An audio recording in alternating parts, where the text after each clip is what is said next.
गोपाल जी की सेवा कीजिए। गोपाल जी की सेवा इतनी सरल नहीं है, बहुत श्रेष्ठतम सेवा है। अर्चनम वंदनम दास्यम साख्यमात्म निवेदनम। अपने साथ अपना भगवान के साथ में रिश्ता बना लो, ये सब बनने के लिए तैयार। ठीक है, जो बनाओ। बरसाने के एक सज्जन ने श्री राधा रानी को बेटी बनाया। संत आई घर में, स्वागत किया। महापुरुष ने, संत जी ने पूछा, सब सेठ जी आनंद ने कहा, बस एक कमी है। बोले क्या? कहा बेटी नहीं। देखो, बेटी घर में, घर की शोभा बहन बेटियां हैं। बहन बेटियां आती तो घर हरा भरा लगता है, और उन्हीं से सब कुछ है। कुछ दिन ध्यान रहा, इसके बाद में भूल गए। तो एक दिन मनिहार को देखा, कहा जाओ मेरे घर में बहू है और मेरी पत्नी है, चूड़ी पहना जाओ। मनिहार आया, दोनों को चूड़ी पहनाया, और श्री राधा रानी भी चूड़ी पहन गई। तीसरे को भी चूड़ी पहना दिया। सेठ जी से जाकर बताया, आपने दो को कहा था, मैंने तीन को चूड़ी पहनाया। घर जाकर के पूछा, चूड़ी किसने किसने पहनी? कहा मैंने और आपकी बहू ने। तीसरा कोई है ही नहीं आपका। सेठ जी ने कहा कल बताऊंगा मैं उसे। लेकिन कल राधा रानी ने होने नहीं। मध्य रात्रि में श्री राधा रानी सेठ जी के स्वप्न में क्या प्रत्यक्ष आवाज की, बापू मनिहार की गलती नहीं है, मनिहार ने तीसरे को चूड़ी पहनाया है, भूल गए आप? मुझे आपने अपनी बेटी बनाया। मैंने सोचा मुझे मेरे बापू भूलते जा रहे हैं,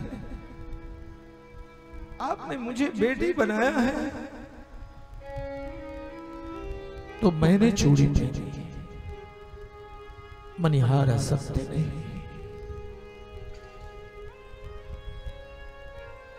अब तो रात्रि के उठ के बैठ गए रोने।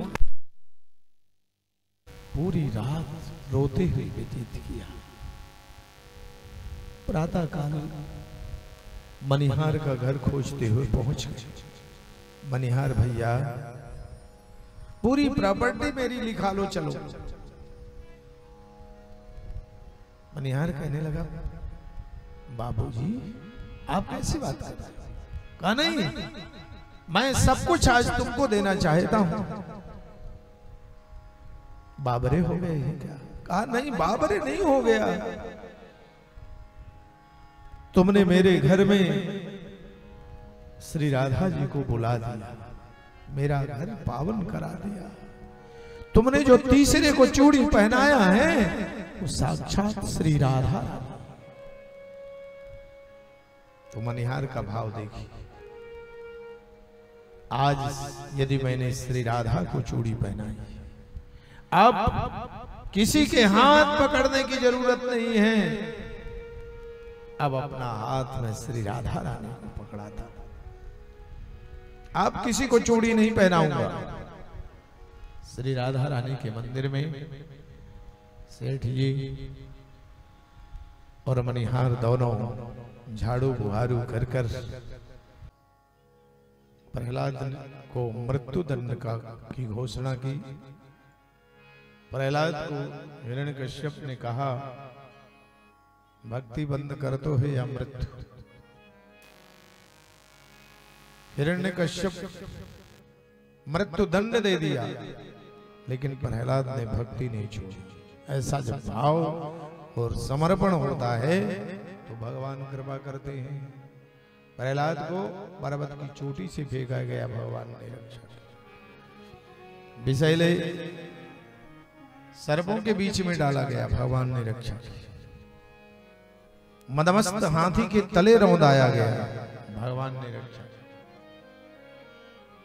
अगाध जल में फेंका गया, भगवान ने सब जगह रक्षा की।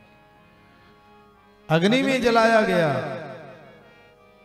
अग्निर्तस्य जलायते जलनिधि कुल्यायते तत्क्षणा। अग्नि भी ठंडी, भक्त के लिए अग्नि भी ठंडी पड़ जाती है। तो सुखदेव जी महाराज कहते हैं, प्रहलाद को मारने के लिए हिरण्यकश्यप ने स्तंभ में बांध दिया, तीक्ष्ण तलवार लेकर मारने के लिए तैयार हुआ। उसी समय बोले नरसिंह भगवान की जय हो, प्रहलाद जी की रक्षा की। हिरण्यकश्यप भागने लगा, भगवान प्रकट पकड़कर मध्य देहिली में हिरण्यकश्यप को लिटाकर विदीर्ण कर दिया। बोलिए भक्त वत्सल भगवान की। प्रहलाद वेदम बपुः कजवया सुकुमार में तत् कोई तह प्रणक्त कृत दारुणया तो नास्ते आलोचितम विषय में तदभूत पूर्वम छंतव्यमंग यदमाद गमनी विलंबः।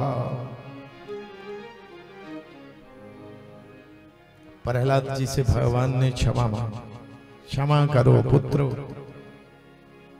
मोहि देर भई आया। अविरल चरणों की भक्ति भगवान ने प्रहलाद जी को दी। कुछ मांगा भी नहीं प्रहलाद जी, सुतल लोक का राज्य दिया,